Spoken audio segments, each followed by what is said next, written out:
Hi, I'm George Nordhaus, and do we have something for you today that you've never seen? I can promise you that, because we're going to talk about a book. I mean, why would I talk about a book? Well, you're going to hear about the book in just a minute. It's called Summit, to reach your peak and elevate your customer's experience, and Scott Addis has done it.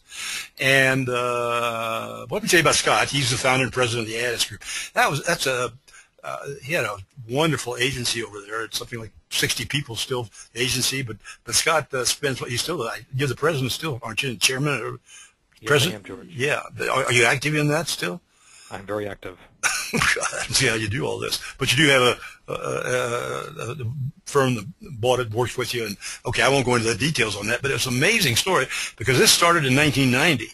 Scott didn't have any money or much money then. He borrowed a little bit, started this agency, and it is well, he's got 60 employees or so. That tells you something, doesn't it? It's a heck of an agency, and he got to be pretty well known, very well known. Then when he got out of that, he wasn't. I mean, he's not out of it, but when he didn't have to sweat it. He formed something called Beyond Insurance. And I guess that's where I began to know you, Scott, I think, when that Beyond Insurance came along.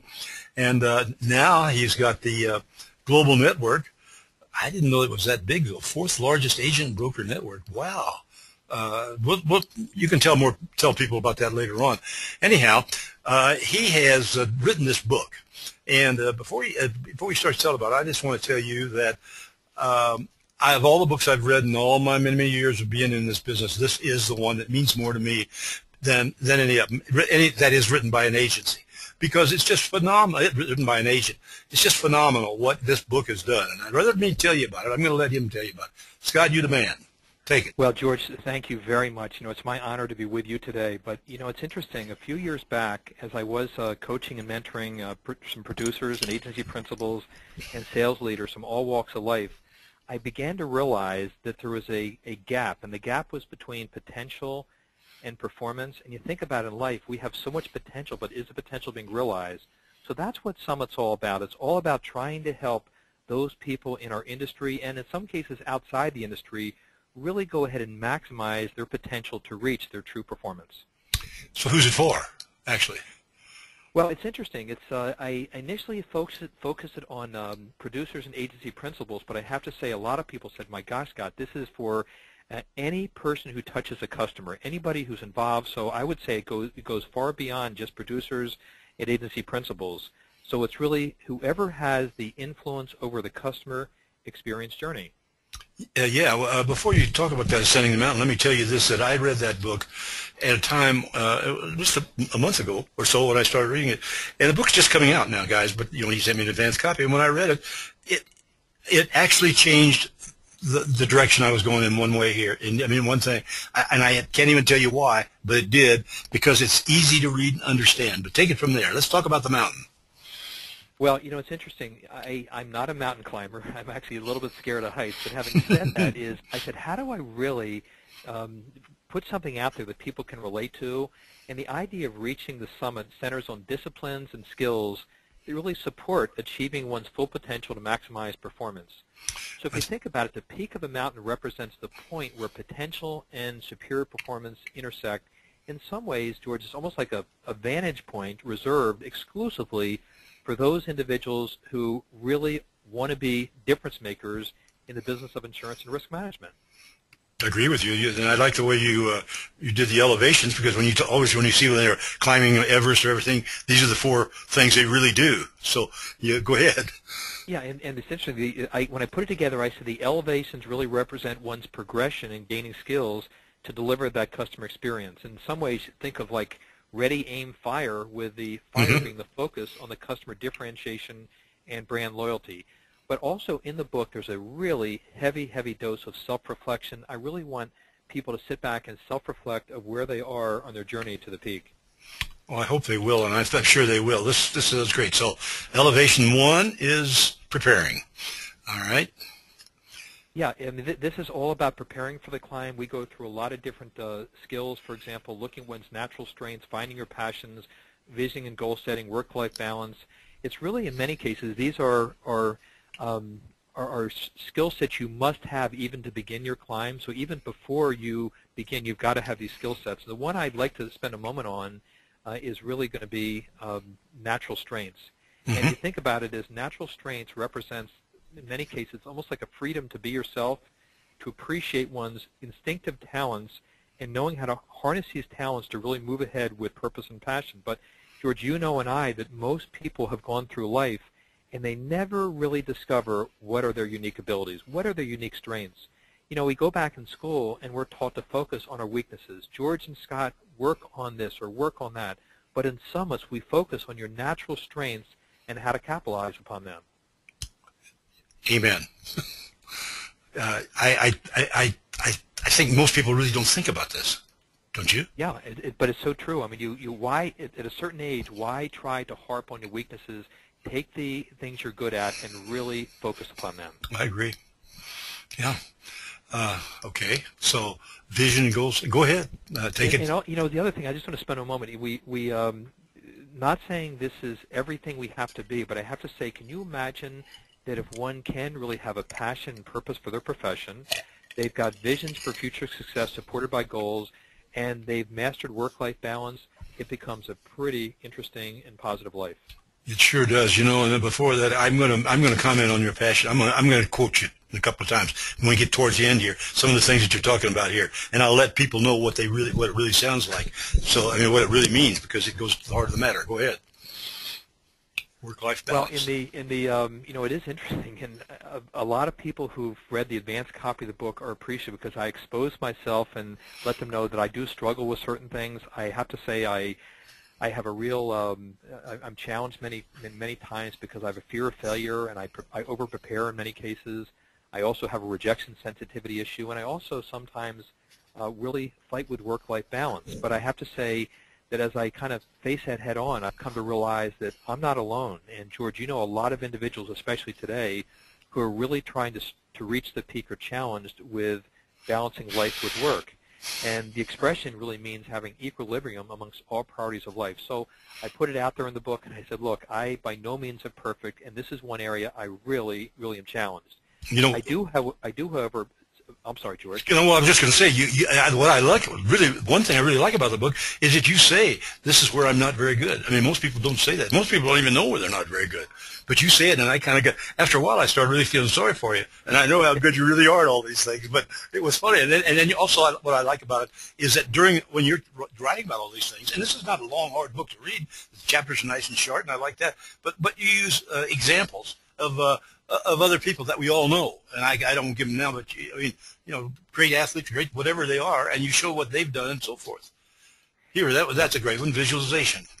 Yeah, I mean, so I mean, I thank you, George, for saying that. And I have to say that, you know, the book in many ways was very helpful for me because I continued trying to self-reflect and see how I get stronger and better. So a lot of the things, whether it being the work-life balance or in this case goal setting, you think about it, whether you're 25 years old or whether you're 65 years old or wherever, you've got to go ahead and have visions and set goals for future achievements. But I would just want to comment on visualization. You think about the best athletes, the best entertainers, they absolutely know how to utilize mental imagery. Why shouldn't we? Why shouldn't we at a certain points of our life, whether we're beginning our career, we're moving ahead, or maybe even at the end, visualize future opportunities for success and then support that with goal setting? So clearly in here there is a section on goal setting. I loved it. We're moving up the mountain. Okay. The second elevation is what I call base camp. And when you think about base camp, it's a location partway up a mountain where climbing teams set up headquarters really to mount the final assault of the summit. And in this book, I outline 6 skill sets which I truly believe you absolutely have to offer a differentiated and unparalleled customer experience. You've got to have self-confidence. You've got to have a keen desire to serve others. You have to have a memorable value proposition to stand out. You've got to have an ability to build relationships and then have these people primed to offer referrals. I think it's very helpful to have a mentor to guide, direct, and challenge a person. And I think lastly, emotional intelligence. And a lot of people don't realize what that is, but that's a capacity to recognize another person's feelings and utilize the knowledge to motivate, inspire, and direct. So before we really assault the final piece of the mountain, these are skill sets that I think people really, really need to have. I do too, and I attended one of your webinars. Your conferences. Don't know what we call them anymore, but it's been three years or something like that. And I came away all of a sudden. I said, "What the heck am I doing? Here's this younger guy. You're younger than I am." And all of a sudden, I said, "Hey, Scott's my mentor. What? Can you have a younger person? Is that allowed?" George, I feel much older than you, though. Maybe. I don't know. Go ahead, though. I love this. Okay. Elevation 3. This is where it all happens. This is the customer experience journey, and this is what we all look forward to in our careers is, this is the essence. It's all represents, the actions and results which make the customer feel important, understood, heard, and respected. In this Elevation Summit, each climber or reader learns the essential skills to stand out in the crowded marketplace, benchmark the impact of their customer offerings, and most importantly, learn the importance of creativity and innovation. Today, as you know, George, a requirement to reach the peak. Yeah, absolutely. Rejection. Yeah, we know about that. We've all had that, haven't we? Yep. And then the final ascent, and this is, in many ways, I'm picturing a mountain climber. They can see the summit, they can taste it, and they have basically nothing left in their gut. They basically expended all their energies, and they've got to dig down, and they've got to say, how do I handle rejection, and how do I go ahead and really dig inside myself? And you think about our business, you're going to have lots of rejection, and I mean loads of rejection, no matter how good you are, no matter how polished, how professional, how technical. But you have to know how to handle rejection. But in Summit, we talk about how you take the positive out of rejection and actually really go ahead and motivate yourself to go to a higher level. But I also have to say that the inner self is the inner game is one that encompasses areas such as mental toughness, self-image, commitment, motivation, drive, positive attitude, self-discipline. And I would suggest, and you know better than I, George, all these are essential ingredients to really maximizing potential and performance. Well, this book, you went through that very quickly, but and the book is, well, everybody loves it that I've seen. Here's Ken Career. He's counsel, that's the bigger agents, and he loved the book. He thought that it was just, he says the journey's hard and worth it. I like that too. But the last one's strong and practical and worth the time. I guarantee you that's true. Bobby Reagan, we all know him. Bobby, known him for 30, 40 years, is one of the top consultants, maybe the one in the country. He says substantial, refreshing, honest, and widely applicable. I like that. And he's exactly right. Another one is the president, was the chairman of CNA, and I've worked with him 100 years. And I love that. He's taken the mystery and he adds out of it, and then he says your common sense. And that's what I like to think about most about this. So common sense. Dennis Pillsbury, we all know, is Rough Notes magazine guy. He says it takes you far behind that. Yeah, the next level. Your personal Everest. I like that. I think I'm gonna overcome my personal Everest here in the next 5 years or so. Oh well, passion. I tell you what. Let me give you guys some quotes from the book just before we get on passion. I really got to this one. He says he was talking about the passion's the first step to achievement. It increases your willpower, and it charges you, and makes this impossible possible. I've been passionate my whole life on this business, and I don't know why. I think I was born with it. I was an athlete. I had to be passionate on there to be able to compete, and I learned something there too. But I love this, and I said, how can you tell whether you're passionate? And Scott says, I cannot sleep because I get so excited about a new insurance system, strategy, or anything or tool. I find myself getting excited when I share my unique business model. My energy is contagious. I bet your energy is contagious, isn't it, Scott? I try. Well, it is contagious because I've talked to people who work for you and so forth. The quality relationships thing, I like that one a whole lot. Incidentally, I could affect that. I've been up about 6 or 7 nights in the last month because I'm working on a new project, and it's very exciting. But I can't quit writing. I can't quit thinking about it. Does that mean? I guess that I qualify for that. On your quality relationships, I liked your talk there. Your stuff there a lot. It was you said that you got to have your client, or your center, or your prospect, your center of influence, allowing you to really navigate through his or her goals. And you don't really think about that. Their passions and struggles to them, and that's an unusual thing. And then you talk a lot about the unique, the quality relationships. Well, I could go on and on. I don't want to bore people, but you had a really good article or paragraph or 2 or 3 or 4 on brand differentiation. I liked that one a whole lot. It was really, really good. You said fewer people are able to differentiate themselves through the eyes of the customer, and you always talk about that. He says they had a survey, and this is the kind of stuff that makes this book good. They did 1,800 some odd products and services. They found that 21% of all of those agency or business owners had any points of differentiation. And that's the big thing that we don't see now right now. How do agents differentiate themselves from the other, not just their competitors in town, but from the Geicos of the world and everything else? They just can't do that. And lastly, Scott, you had an article, something, I'm going to quote something, Scott. You just got to wait up here before I get to that last slide.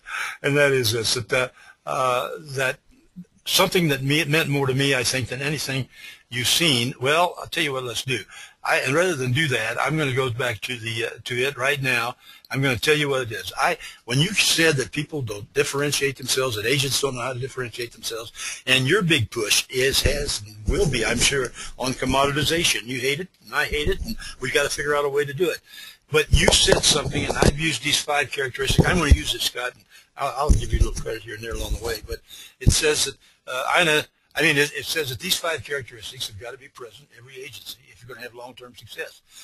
Servant leadership, I never heard that word. Understanding that our job as agency leaders is a passion to serve our customers, our employees, our community, and our company partners. Amen. We have to understand that. 2, innovation and the ability to differentiate yourself in the marketplace. Agents don't know. And they simply don't know. And one of the major problems with that, of course, is the relationship building. And they don't know how to and I have to, it's not easy. There isn't anything out there to help them differentiate themselves on this, really, but there's going to be a lot more stuff. I'm working on one right now. We've got to differentiate ourselves in the marketplace, no question about it. And then the 4th one was a unique process, or the 3rd one was a unique process that defines and distinguishes, excuse me, I said that. The 4th one is confirmed focus on the customer experience. And I love this one, with an emphasis on how you stay intimately connected with the client. And boy, Scott, that went right to the heart of it, because most of the agents that I know right now don't do that. I left 2 agents because they never did an annual review with me, finally.